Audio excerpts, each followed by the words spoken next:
د بقره مبارکه سوره چې د قران عظیم شان دوهمه سوره ده په مدینه منوره کې را نازله شوې ده 280 مبارک آیاتونه لري تلاوت او پښتو ترجمه یې له څلوېښتم آیت څخه اوري يا بني إسرائيل اذكروا نعمتي التي أنعمت عليكم وأني فضلتكم على العالمين ای بنی اسرائیلو زما هغه نعمت در یاد کړئ چې هغه مې پر تاسو پیرزو کړیو او دا چې د نړۍ پر ټولو ملتونو مې تاسو ته فضیلت درکړی واتقوا يوما لا تجزي نفس عن نفس شيئا ولا يقبل منها شفاعة ولا يؤخذ منها عدل ولا هم ينصرون او له هغه ورځې ویریږي چې هلته هیڅوک هیڅ چاته یو ذره په درد نه خوري نه د هیڅ چا سپارښتنه ومنل شي نه هیڅوک د فدیه په بدل کې پرېښودای شي او نه له ګناهکارانو سره له کوم لوري مرسته وکړای شي وَإِذْ نَجَّيْنَاكُمْ مِنْ آلِ فِرْعَوْنَ يَسُومُونَكُمْ سُوءَ الْعَذَابِ يُذَبِّحُونَ أَبْنَاءَكُمْ وَيَسْتَحْيُونَ نِسَاءَكُمْ وَفِي ذَلِكُمْ بَلَاءٌ مِّن رَّبِّكُمْ عَظِيمٌ یاد کړئ هغه وخت چې مونږ تاسو ته د فرعون له غلامۍ نه نجات درکړ هغه تاسو په سخت عذاب کې اخته کړی وي تاسو ځامن حلال ول او تاسو لونی ژوندۍ ساتلی او په دې حالت کې تاسو د رب له لوري پر تاسو لوی ازمویښت وَإِذْ فَرَقْنَا بِكُمُ الْبَحْرَ فَأَنْجَيْنَاكُمْ وَأَغْرَقْنَا آلَ فِرْعَوْنَ وَأَنْتُمْ تَنظُرُونَ دریاد کړی هغه وخت چې تاسو لپاره مو سمندر تیری کړ نو تاسو مو وژغورلی او فرعونیان مو په داسې حال کې غرق کړل چې تاسو ورته کتل وَإِذْ وَاعَدْنَا مُوسَى 40 لَيْلَةً ثُمَّ اتَّخَذْتُمُ الْعِجْلَ مِنْ بَعْدِهِ وَأَنْتُمْ ظَالِمُونَ ثُمَّ عَفَوْنَا عَنْكُمْ مِنْ بَعْدِ ذَلِكَ لَعَلَّكُمْ تَشْكُرُونَ دریاد کړی چې کله مونږ موسی د څلوېښتو شپو ورځو په قرارداد راوغوښت نو تاسو د هغه په شا خوسکای په خدایي ونیو په هغه وخت کې تاسو له حد ډیر زیات تیری کړی او د هغې لپاره هم مونږ تاسو ته عفو وکړه چې خای اوس شکر کوونکی اوسئ وَإِذْ آتَيْنَا مُوسَى الْكِتَابَ وَالْفُرْقَانَ لَعَلَّكُمْ تَهْتَدُونَ یاد کړئ چې په هغه وخت کې چې تاسو دا ظلم کاوه مونږ موسی ته کتاب او فرقان ورکړ چې تاسو د هغه په وسیله سم لار ومومئ وَإِذْ قَالَ مُوسَى لِقَوْمِهِ يَا قَوْمِ إِنَّكُمْ ظَلَمْتُمْ أَنفُسَكُمْ بِاتِّخَاذِكُمُ الْعِجْلَ فَتُوبُوا إِلَى بَارِئِكُمْ فَاقْتُلُوا أَنفُسَكُمْ ذَلِكُمْ خَيْرٌ لَكُمْ عِندَ بَارِئِكُمْ فَتَابَ عَلَيْكُمْ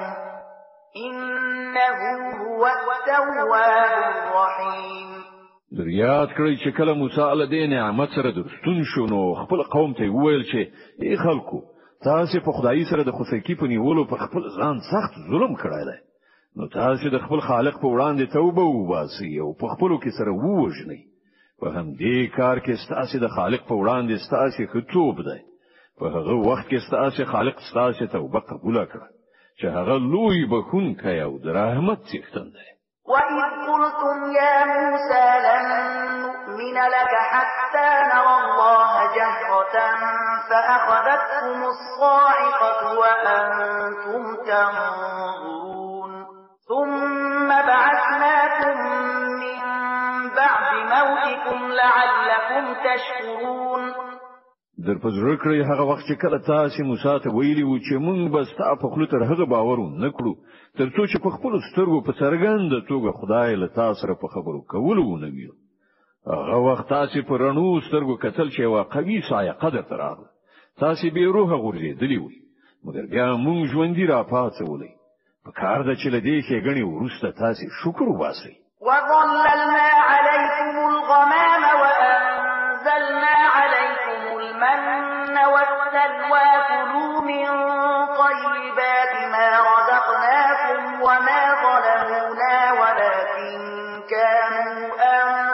أنفسهم يظلمون مونږ ورېځ پر تاسو سورې کړ د منو سلوا خواړو مو درته برابر کړ او تاسو ته مې وویل چې کوم پاک شیان چې مونږ تاسو ته روزي کړی دي هغه خوري او تاسو په خوانه چې څه وکړل هغه پر مونږ ظلم نه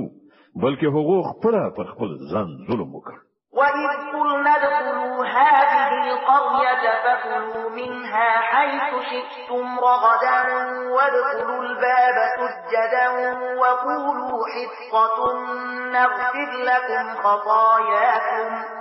وسنزيد المحسنين او یاد کړئ چې کله موږ ویلي و چې دې کلی ته چې تاسو په مخ کې د ننوځي د هغه حاصلات چې څنګه مو زړه غواړي هغه څه په خوند وخوري مګر د کلی په دروازه کې د سجدي په حال کې ننوځي او وای یا الله زمون ګناوي وبخه موږ ستاسو خطاګانې دربخو او په نیکو کارانو بل زیات فضل او مهرباني پیرزو کړو فبدل الذين ظلموا قولا غير الذي قيل لهم فأنزلنا على الذين ظلموا رجزا من السماء بما كانوا يفسقون حکومت خبره چې ویل شوی و ظالمانو هغه بدل کړه نور څه وکړل په پای کې مونږ په ظلم کوونکو له اسمان عذاب نازل کړ دا سزا د هغو نافرمانی او چې هغو کولی وإذ استسقى موسى لقومه فقلنا اضرب بعصاك الحجر فانفجرت منه 12 عينا قد علم كل أناس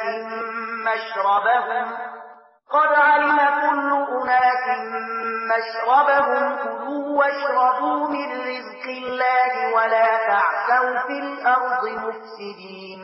او هغه وخت در یاد کړئ چې کله موسی د خپل قوم لپاره اوبو غوښتلې نو موږ وویل چې په فلاني تیګه باندې په خپل هنسا گزار وکړه چې بیا له هغې نه 12 چینی وخوټې دي او هر قبیله وپوهېده چې له کومه ځایه خپل اوبو واخلي په هغه کې دا لارښوونه شوې وه چې د الله له لوري درکړای شوی روزي وخورئ وڅښئ او په ځمکه کې ورانه مه کوئ وإذ قلتم يا موسى لن نصبر على طعام واحد فادع لنا ربك يخرج لنا مما تنبت الأرض من بقلها وقثائها وفومها وعدسها وبصلها فادع لنا ربك يخرج لنا مما تنبت الأرض من بقلها وقثائها وفومها وعدسها وبصلها قال أتستبدلون الذي هو أدنى بالذي هو خير اهبطوا مصرا فإن لكم ما سألتم وضربت عليهم الذلة والمسكنة وباءوا بغضب من الله ذلك بأنهم كانوا يكفرون بآيات الله ويقتلون النبيين بغير الحق ذلك بما عصوا وكانوا يعتدون هغه وخت در یاد کړئ چې تاسو ویلي و چې اے موسی مونږ په همدا یو ډول خړو صبر نشو کولای له خپل رب نه دی وغواړه چې مونږ ته د ځمکې حاصلات ترا بادرنګ غنم نسک او پیاز راکړي نو موسی وویل آیا دی وګوره شي په ځای تاسو د کمر زخته شیان واخیستل غواړي خنو کوم کار ته لاړ شي چې غواړي هلته به ومومي په پای کې خبره دې ته ورسېده چې ذلت او خواري بې وزلي او بد ورځ باندې راغله او د خدای په قهر اخته شو دا نتیجه وا چې هغه د خدای له آیاتونو انکار شروع کړ او د پیغمبرانو په ناحق وژلو الله سپوري کړ دا نتیجه وا د هغه نافرمانیو او د دې خبرې چې هغه د شریعت له پولو نه پر لپسې پکې اړولې ان الذين امنوا والذين هادوا والنصارى والصابئين من آمن بالله واليوم الآخر وعمل صالحا فلهم أجرهم عند ربهم ولا خوف عليهم ولا هم يحزنون باور ولرئ چې هر څوک چې د قرآن منونکي وي یا يهوديان وي عیسایان وي یا صابیان وي نو چې په الله او د آخرت په ورځ ایمان راوړي او غوره عمل وکړي د هغو اجر د هغو له رب سره دی او د هغو لپاره هیڅ ویره او غم نشته. وَإِذْ أَخَذْنَا مِيثَاقَكُمْ وَرَفَعْنَا فَوْقَكُمُ الطُّورَ خُذُوا مَا آتَيْنَاكُمْ بِقُوَّةٍ وَاذْكُرُوا مَا فِيهِ لَعَلَّكُمْ تَتَّقُونَ. او د یاد کړی هغه وخت چې کله موږ د تور غار پر تاسو پورته کړی او له تاسو نه متعهد اخیستی او ویلی مو چې کوم کتاب چې موږ درکو هغه په کلکه ساتنه واخلي او په هغه کې درته شوی حکمونه او لارښوونې زده کړئ. په دې وسیله هیله کېدای شي چې تاسو د پرهیزګاری چلند غوړه کړئ شي. ثم توليتم من بعد ذلك فلولا فضل الله عليكم ورحمته لكنتم من الخاسرين. ولهغه ورسته تاسو له خپل لوز نه واوختي د دې لپاره هم د الله مهرباني او رحمت تاسو ملګرتیا پرې نه کوده کنه نو تاسو تباه کیدئ. ولقد علمتم الذين اعتدوا منكم في السبت فقلنا لهم كونوا قردة خاسئين فجعلناها نكالا لما بين يديها وما خلفها وموعظة للمتقين. او تاسو د خپل قوم هغو کسانو عاقبت نه خبر یې چې د شنبې په ورځ تیری کړی. مونږ هغه ته ویل چې بيزوګانی شي او په داسې حال کې اوسئ چې له هر خوا در باندې نفرین او لعنت وي. په دې ترتیب مونږ د هغو عاقبت د هغې زماني او وروستیو نسلونو لپاره عبرت او ویریدونکو لپاره نصیحت وګرځاو.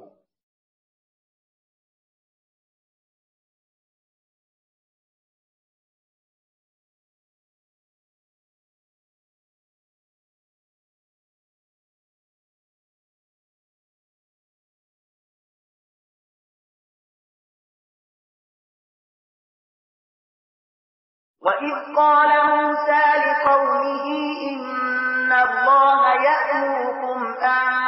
تَذْبَحُوا بَقَرَةً قَالُوا أَتَتَّخِذُنَا هُزُوًا قَالَ أَعُوذُ بِاللَّهِ أَنْ أَكُونَ مِنَ الْجَاهِلِينَ. او هغه پیښه در یاد کړه چې کله موسی خپل قوم ته ویل چې الله تاسو ته دی وی غوا د ذبح کولو امر کوي. او ویل آیا ته موږ سره مسخري کوي؟ موسی ویل زله دینه خدای ته پناه وروړم چې د جاهلانو له ډلې څخه ووسم. قالوا ادع لنا ربك يبين لنا ما هي قال إنه يقول إنها بقرة لا فارغ ولا بكر عوان بين ذلك فافعلوا ما تؤمرون. ویل خانو له خپل رب نه دی وغواړه چې موږ ته د هغه غوا څه تفصیل وکړي. موسی ویل الله لارښودنه کوي چې هغه د داسې غواوي چې نه زړه وي نه وړه بلکې د منځني عمر لرونکي وي. نو چې درته امر کیږي هغه سی وکړي. قالوا ادع لنا ربك يبين لنا ما لونها قال إنه يقول إنها بقرة صفراء فاقع لونها تسر الناظرين. خو بیا ویل خپل رب نه دا هم پوښتنه وکړه چې د هغې بڼه څنګه وي. موسی ویل هغه وایي چې داسې تکه ژیړه غوا دي وي چې لیدونکي یې په لیدو خوشحاله شي. قالوا ادع لنا ربك يبين لنا ما هي إن البقرة شابه علينا وإنا إن شاء الله لمهتدون. بیا ویل خپل رب نه د څرګنده پوښتنه وکړه چې راوخی څنګه غوا مقصد ده. موږ د هغې په سمه پیژندنه کې په اشتباه کې لوېدلي یو. که د الله اراده وشي موږ به هغه ښه وپیژنو. قال إنه يقول إنها بقرة لا ذلول تثير الأرض ولا تسقي الحرث مسلمة لا شية فيها قالوا الآن جئت بالحق فذبحوها وما كانوا يفعلون. موسی جواب ورکړ چې الله وایي هغه داسې غوا ده چې زحمت نه دی ایستلای نه یې ځمکه کول بکړي نه یې ارهټ ګرځولای روغه رمټه او بې داغه ده. نو هغه ناری کړ چې هو اوس دې سمې نښانې راوښودلې بیا یې هغه ذبح کړه که نه نو د دې کار کوونکي نه و. وَإِذْ قَتَلْتُمْ نفسا فادارأتم فيها والله مخرج ما كنتم تكتمون. او تاسو ته هغه پیښه یاد ده چې کله تاسو څوک وژلیو بیا مو د هغه په باب جګړې کولې او یو پر بل باندې مو د وژلو تور وای او الله څرګندونکی دی د هغه چې تاسو یې پټوي. فقلنا اضربوه ببعضها كذلك يحيي الله الموتى ويريكم آياته لعلكم تعقلون. هغه وخت موږ امر وکړ چې د وژل شوي په جسد هغه یو برخه ووهي. وګورئ دغه چې الله مړي ژوندي کوي او تاسو ته د خپل قدرت نښانې درخي ترڅو وپوهیږئ. ثم قست قلوبكم من بعد ذلك فهي كالحجارة أو أشد قسوة وإن من الحجارة لما يتفجر منه الأنهار وإن منها لما يشقق فيخرج منه الماء وإن منها لما يهبط من خشية الله وما الله بغافل عما تعملون. او د دغه ډول قانون لیدلو وروسته هم په پای کې ستاسو زړونه سخت شو د تیګو په شان سخت بلکې له هغونه هم څه زیات سخت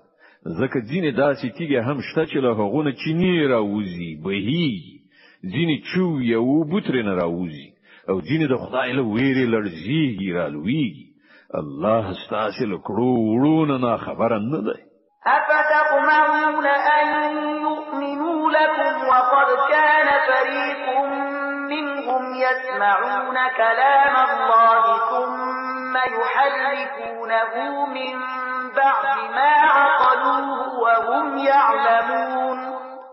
ای مسلمانانو آیا اوس تاسو له دې خلکو نه دا تمه لرئ چې دوی به تاسو په بلنه ایمان راوړي؟ په داسې حال کې چې له هغو نه دی وی ډلې دا عادت ګرځېدلای دی چې د الله کلام واوري او بیا پر هغه باندې له پوهېدو او ادراک سره سره په آګاهانه توګه په هغه کې تحریف کوي. وَإِذَا لَقُوا الَّذِينَ آمَنُوا قَالُوا آمَنَّا وَإِذَا خَلَا بَعْضُهُمْ إِلَى بَعْضٍ قَالُوا أَتُحَدِّثُونَهُم بِمَا فَتَحَ اللَّهُ عَلَيْكُمْ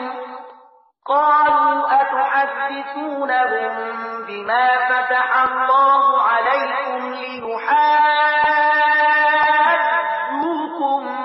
به عند ربكم أفلا تعقلون. او په محمد رسول الله باندې له ایمان راوړونکو سره چې کله یو ځای شي نو وایي چې موږ هم هغه منلای دی او کله چې په خپل منځو کې یو له بل سره په ګوښه کې خبرې اترې کوي نو وایي چې احمقان شوي چې دوی ته هغه خبرې ورخي چې الله تعالی تاسو ته درخودلې دي ترڅو چې تاسو د رب وړاندې تاسو پر خلاف د دلیل په توګه وړاندې کړئ. أولا يعلمون أن الله يعلم ما يسرون وما يعلنون. او آیا دوی نه پوهیږي چې څه چې دوی پټوي او څه چې ښکارا کوي الله له ټولو خبرونه خبره ده. ومنهم أميون لا يعلمون الكتاب إلا أماني وإن هم إلا يظنون. په دوی کې ورډله د امیانو ده چې په کتاب نه پوهیږي په بې اساس امیدونو او هیلو یې تکیه کړې ده او په انګیرنه او ګمان روان دي. صدق الله العظيم. الله ستر رښتیا ویونکی دی.